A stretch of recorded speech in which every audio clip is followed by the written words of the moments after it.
Hi guys, today I'm going to show you how to do this easy 2-minute updo.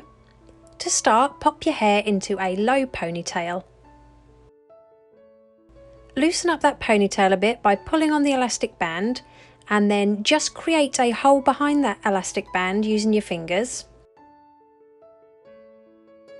Pop your fingers from one hand up and through the hole and use your other hand to pass that ponytail up to those fingers and pull it through that hole we've created so we create a small twist.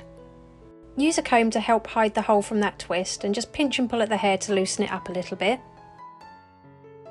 Next, divide that ponytail into 2 equal sections and we're going to pop a clear elastic band about 4 inches down from the hairline. And we're going to do this on both parts of that ponytail. Next, use your fingers and create a hole above that elastic band. Pop your fingers through and pull the tail ends through so we've got another little twist. And do that on the other side.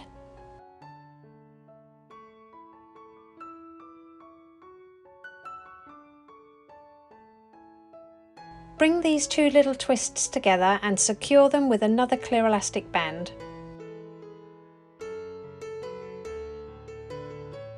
Take hold of those twists and just roll them up until we meet the head. We're going to tuck the ends into that first hole we created when we did the first twist, and then we're just going to secure them with a few more bobby pins. And it really is that simple. Here's the finished look. If you liked it, please give it a thumbs up and don't forget to subscribe for more tutorials.